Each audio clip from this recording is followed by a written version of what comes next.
नमस्कार, फाइटर समाचार में आपका स्वागत है। पेश आज 29 मार्च मंगलवार सुबह 6 बजे राजस्थान की खास खबरें। जयपुर के वैशाली नगर में रहने वाले डॉक्टर को उनका विश्वास पात्र नौकर दगा दे गया। रुपयों के लिए नौकर ने डॉक्टर की जान तक से खिलवाड़ कर डाला। पुलिस ने बताया कि 65 वर्षीय डॉक्टर दिलीप बेनीवाल के साथ बड़ी वारदात हुई। उनकी पत्नी किसी काम से बनारस गई थी। उन्होंने अपने नौकर किशन कुमार को खाना लगाने के लिए कहा था। खाना खाने के बाद बेनीवाल सोने चले गए। अगले सवेरे रोज के शेड्यूल से लेट जागे तो वे मदहोशी हालत में थे। उन्हें अस्पताल में भर्ती करवाया। होश में आने पर पीड़ित ने पुलिस को बताया गया कि नौकर किशन ने जहर देकर जान लेने की कोशिश की। उसने अपने 2 साथियों के साथ घर साफ कर दिया। वह सीसीटीवी कैमरे में घर से निकलता दिख रहा है। घर से 14 लाख रुपए कैश, 1800 अमेरिकी डॉलर, कीमती मोबाइल और एसेसरीज, सोने की 3 चेन, 2 नाक की बालियां, 2 महंगी घड़ियां भी किशन चोरी कर ले गया। श्रीगंगानगर जिले के राजेसर थाना क्षेत्र में थर्मल आवासीय कॉलोनी के आधा दर्जन क्वार्टरों में चोरों ने सेंध लगाते हुए लाखों रुपए का सामान चोरी कर लिया। सूचना पर पहुंची पुलिस ने मौका मुआयना कर चोरों की तलाश शुरू कर दी है। पुलिस ने बताया कि क्वार्टरों में रह रहे अधिकांश कर्मचारी बाहर गए हुए थे। चोर यहां से करीब 32 तोला सोना, 1.5 किलो चांदी और 1.25 लाख रुपए की नकदी के अलावा अन्य सामान चोरी कर ले गए। पुलिस ने बताया कि कॉलोनी के अधिकांश सीसीटीवी कैमरे खराब पड़े हैं। ऐसे में प्लांट प्रबंधन की लापरवाही भी उजागर हुई है। पुलिस चोरों की तलाश में जुट गई है। बीकानेर जिले के नापासर थाना क्षेत्र में मूनसर गांव की रोही में ट्यूबवेल में बनी पानी की डिग्गी में डूबने से 2 सगे भाइयों की मौत हो गई। मिली जानकारी के अनुसार रामनारायण के 2 नाबालिग पुत्र धर्मेंद्र व देवीलाल खेत में खड़ी फसल में पानी देने के लिए डिग्गी में लगे बूस्टर को चालू करने गए थे। इस दौरान एक भाई का पैर फिसलने से वह डिग्गी में गिर गया। डिग्गी के बाहर खड़े दूसरे भाई ने जब भाई को पानी में डूबते देखा तो वह उसे बचाने कूद गया। इस दौरान दोनों भाई डूब गए और मौत हो गई। उसके बाद परिजन व आसपास खेत पड़ोसी मौके पर पहुंचे और दोनों भाइयों को डिग्गी से बाहर निकाल पीबीएम अस्पताल लेकर पहुंचे, जहां चिकित्सकों ने दोनों भाइयों को मृत घोषित कर दिया। पुलिस ने शवों को मोर्चरी में रखवाया है। हिंदू कैलेंडर के अनुसार चैत्र माह की शुक्ल पक्ष के प्रतिपदा तिथि को चैत्र नवरात्रि का त्योहार मनाया जाएगा। इस दौरान मां दुर्गा के 9 स्वरूपों की विधि विधान के साथ पूजा की जाती है। इस साल चैत्र नवरात्रि का त्योहार शनिवार 2 अप्रैल से शुरू होगा और सोमवार 11 अप्रैल को समाप्त होगा। मां दुर्गा को सुख, समृद्धि और धन की देवी माना जाता है। नवरात्रि के दौरान मां दुर्गा के 9 स्वरूपों की पूजा करने से व्यक्ति की हर मनोकामना पूरी होती है। जो भक्त पूरी श्रद्धा से मां दुर्गा की पूजा करता है उसे माता का खास आशीर्वाद प्राप्त होता है। ज्योतिषियों के अनुसार चैत्र नवरात्रि के दौरान वास्तु के कुछ उपाय करने से आपको सभी तरह की परेशानियों से छुटकारा मिल सकता है। चैत्र नवरात्रि के दौरान घट स्थापना उत्तर या पूर्व दिशा में करना चाहिए। ऐसा करने से घर में सुख और समृद्धि आती है। धौलपुर जिले के राजाखेड़ा थाना क्षेत्र में सगे ताऊ और उसके लड़के ने पुरानी रंजिश में युवक को 4 गोलियां मार दी, जिससे वह गंभीर रूप से घायल हो गया। गोलियां मारने के बाद आरोपी युवक को मरा समझकर फरार हो गए। सूचना पर पहुंची पुलिस ने घायल को धौलपुर अस्पताल में भर्ती करवाया, जहां से उसे जयपुर रेफर कर दिया। पुलिस ने बताया कि 5 महीने पहले 27 अक्टूबर 2021 को देवदास का पूरा गांव में बिजली का खंभा लगाने को लेकर 2 सगे भाई राजाराम और अजब सिंह में झगड़ा हो गया था।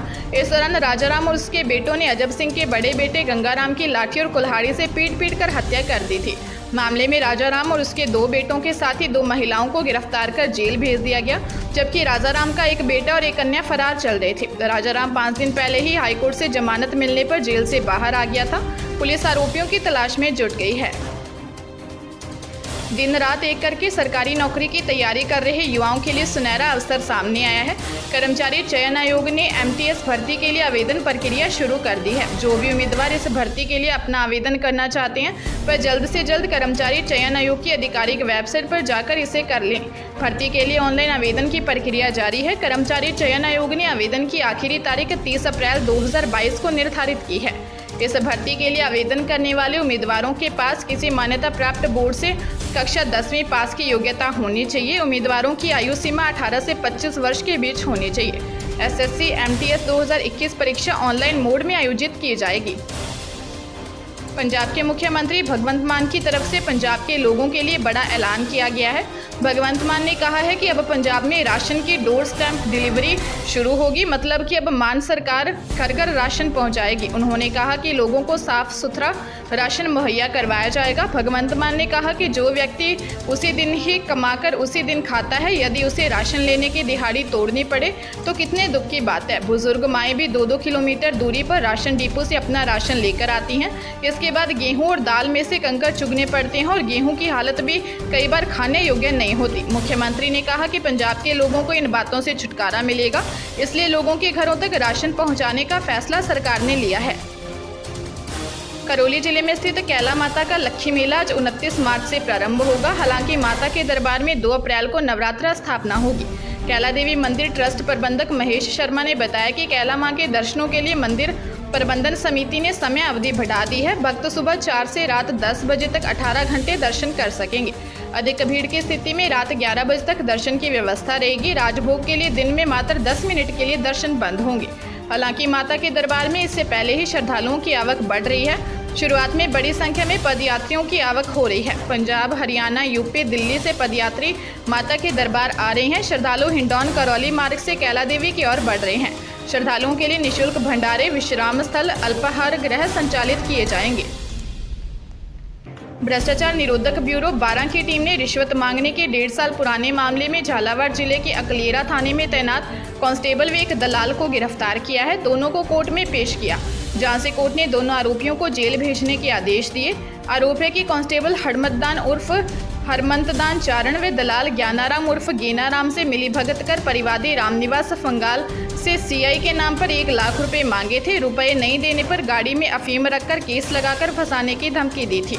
एसीबी के एसपी गोपाल सिंह कानावत ने बताया कि शिकायत सत्यापन के दौरान 50,000 की रिश्वत मांगने की पुष्टि हुई, जिस पर 29 जुलाई को ट्रैप की कार्रवाई का आयोजन किया गया, लेकिन परिवादी पर शक होने के कारण दोनों ने रुपए नहीं लिए। जयपुर जिले के हरमाड़ा थाना पुलिस ने लग्जरी गाड़ी से चोरी करने वाले गिरोह का पर्दाफाश करते हुए 4 आरोपियों को गिरफ्तार किया है। पुलिस ने बताया कि आरोपियों ने चोमू और हरमाड़ा में नकबजनी की वारदात करना कबूल किया है। आरोपियों से चोरी का माल और वारदात के काम में ली गई लग्जरी कार भी बरामद की है। आरोपियों की पहचान धर्मेंद्र सिंह, विनय कुमार, मनोज सिंह, जितेंद्र सिंह जाट के रूप में हुई है। आरोपी बेरोजगार होने के चलते शातिर नकबजन बन गए थे। पुलिस से बचने के लिए बदमाश लग्जरी कारों का उपयोग करते थे। वारदात के बाद चोरी का माल लग्जरी कारों में भरकर फरार हो जाते थे। पुलिस आरोपियों से पूछताछ कर रही है।